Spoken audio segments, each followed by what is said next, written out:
तो चलिए शुरू करते हैं। জানতে পেরেছি তোর এক মাসের ইনকাম ছিল 1 কোটি টাকা, এটা কি সত্যি কথা?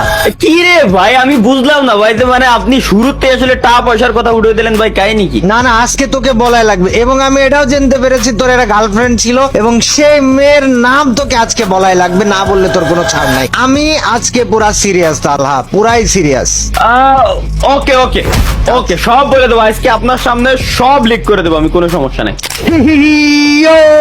ladies and gentlemen, কি অবস্থা, কেমন আছো সবাই? What is up everybody? আসসালামু আলাইকুম। আমি আছি তোমাদের সাথে ইটস কাব্য অথবা সৈকত ইসলাম কাব্য, এবং আজকের পডকাস্টে তোমাদের সবাইকে স্বাগতম। জানো, আমরা আমাদের গত দিনের পডকাস্টের পর্বে মিস্টার টিবলের ভাইয়ের সাথে যখন পডকাস্ট করতেছিলাম, বলেছিলাম যে প্রতি শুক্রবারে একজন স্পেশাল পডকাস্টের পার্সন থাকবে, এবং এই শুক্রবারে সব থেকে বেশি রিকোয়েস্ট ছিল গেমিং উইথ তালাকে পডকাস্ট করার, ওকে নিয়ে পডকাস্ট করার। আর আমরা তালাকে নিয়ে চলে এসেছি, এবং গাইজ আজকের পডকাস্টটা হবে অনেক বেশি স্পেশাল। আজকের পডকাস্টে আমরা গেমিং উইথ তালার শুরু থেকে এখন পর্যন্ত সবকিছু নিয়ে কথা বলবো, তার শুরু, তার ইনকাম, তার জীবন, তার পরিবার, তার এভরিথিং। সো তালহা, তুই কি প্রস্তুত আমাদের সাথে আজকের পডকাস্ট নিয়ে? অবশ্যই ভাই, অবশ্যই আমি প্রস্তুত। আচ্ছা ঠিক আছে, সো আজকে পডকাস্টটা শুরু করব একদম তোর শুরু দিয়ে, গেমিং উইথ তালহা।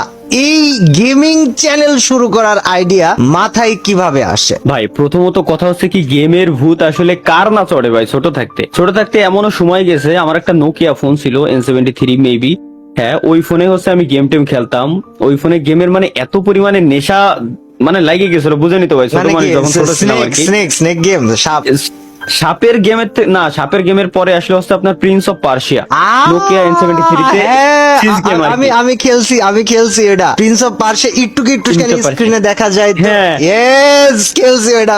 হ্যাঁ ভাই, তখন থেকেই হচ্ছে আসলে গেমের প্রতি একটা নেশা, গেমের প্রতি একটা ভালোবাসা, তখন থেকেই আর কি। ঠিক আছে, দেন হচ্ছে পরবর্তীতে শুরু করতে ভুলে ভাইলে আসলে টেকনোলজির দিকে চলে গেছিলাম। টেক নিয়ে ইউটিউবে কন্টিনিউ করছিলাম প্রায় 4-5 বছরের মতো। সাবস্ক্রাইবারও 33,000 ছিল 2016 সালে। ওই চ্যানেলের নাম কি ছিল? না, ওই চ্যানেলের নাম এখন আর বলা যাবে না, ওই চ্যানেল টোটালি বাদ দিয়ে দিছি। ওইটা নাই বলি ভাই, ওটা না বলা সব থেকে ভালো। আচ্ছা, কারণ ওইটা একটা স্মৃতি হিসেবেই থাক আর কি আমার ভিতরে শুধুমাত্র। ওইখানে কি চেহারা ছিল নাকি ভয়েস ছিল?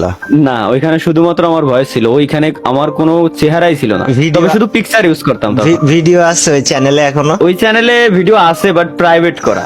সর্বোচ্চ ভিউ পাওয়া ভিডিওর কত ভিউ আছে? সর্বোচ্চ ভিউজ ছিল মেবি 1,27,000 ভিউজ পাওয়া একটা ভিডিও এখনো পর্যন্ত আছে। আচ্ছা, তো ওইটা হচ্ছে কত সাল? 2016 সাল টেক চ্যানেল। 16 সালে টেক চ্যানেল। তারপর 16 সালে মানে মেইন কথা, আমার যেটা প্রশ্ন, গেমিং না আমার যেটা প্রশ্ন যে ইউটিউবে আসার চিন্তা কিভাবে হইলো? গেম তো ছোটবেলা থেকে খেলতে তোর ভালো লাগতো, বুঝতাম, বাট ইউটিউবে আসতে হবে, ইউটিউবে ভিডিও বানাইতে হবে, ইউটিউব ইজ সামথিং, এই জিনিসটা তোর ভিতরে আসলো কিভাবে? হ্যাঁ, এটাই ভাই। আগে হচ্ছে মনে করেন যখন আপনার 4G ছিল না ইন্টারনেট, তখন ছিল হচ্ছে 2G। তখন থেকেই কিন্তু নোকিয়া ফোনেই ইউটিউব দেখতাম 2G দিয়ে। তখন এভাবে দেখতে দেখতাম অনেক ক্রিয়েটর বাইরের কান্ট্রি যারা এই কাজগুলো করতেছে, লাইক পিউডাইপাই তখন ছিল হচ্ছে একেবারে টপে। পিউডিপাই এখন তো না হয় ভাই মিস্টার বিস্ট আছে, বাট তখন ছিল হচ্ছে পিউডাইপাই। দেন হচ্ছে ওইটা দেখার পরও আমিও ভাবছিলাম যে আমিও দেখি ইউটিউবে কোনো কিছু কন্টিনিউ করতে পারি কিনা। দেন ওইভাবে করে ধীরে ধীরে শুরু করা। দেন বললাম যে টেক চ্যানেল। দেন পরবর্তীতে আসলে 2020 সালের ডিসেম্বরের 13 তারিখ, অর্থাৎ সামনে মাসেই ওই ডেটটাই আসতেছে, ওই দিনেই হচ্ছে আমার প্রথম ইউটিউবে ভিডিও ভাইরাল হয়, যেটা গেমিং নিয়ে। আর গেমিং জিনিসটা হচ্ছে কি ভাই, আমি এই ফ্রি ফায়ারের ভিডিও ফার্স্টে বানাইতাম ভালো ভিডিও আর কি, টিপস এন্ড ট্রিক্স আর কি, অরিজিনাল টিপস এন্ড ট্রিক্স। আচ্ছা, লাইক কিভাবে কি করলে মানে ভালো র্যাঙ্ক পুশ করা যাবে, কিভাবে কি করলে ভালো হবে, ভালো স্কিল কিভাবে গেইন করা যায়, এইগুলো নিয়ে। দেন হচ্ছে এইসব ভিডিওতে ভাই ভিউজ হতো 10টা-15টা, এর বেশি না। দেন হচ্ছে একটা ভিডিওতে আমি এইভাবে বানাইতে যাই ফ্যাক্টরির ছাদের উপরে। এখন তো নয় অনেক কাস্টমাইজ করছে, তখন তো কাস্টমাইজ ছিল না ভাই, আপনি জানেনই। তো তখন ভিডিওটা বানাইছিলাম এইভাবে যে ফ্যাক্টরির ছাদের একটা গোপন জায়গা। তো গাইস, ফ্যাক্টরির ছাদের এই গোপন জায়গায় এখানে আসলে কেউ আপনাকে মারতে পারবে না। তো এই কথা বলার সাথে সাথেই একটা এনিমি আমারে দেয় মাইরে।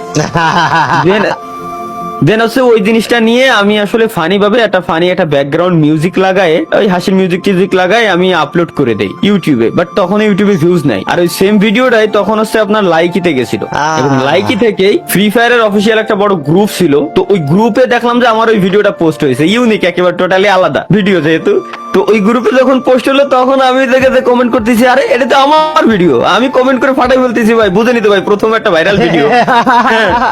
আমি দেখে কমেন্ট করে ফাটাই বলতেছি ভাই এটা আমার ভিডিও এই পেজে পোস্ট করছেন কেন, আমার ভিডিও এই গ্রুপে পোস্ট করছেন কেন? তখন আমার পাবলিক কয় ভাই তুই কিডা, তোর ভিডিও মানে তুই কিডা? হ্যাঁ, আমি তো বলবো, কি রে ভাই ভিডিও আমার ভিডিও নিয়ে যেটা আমার কই তুই কিডা। দেন মানে কপালটা এতই ভালো, ওই মাসেরই ডিসেম্বরের 31 তারিখ, আপনার ডিসেম্বরের 31 তারিখ আর জানুয়ারির 1 তারিখ, এই 24 ঘন্টার মাঝামাঝি আমার ভিডিওতে ভিউজ আসা শুরু হয়ে যায়।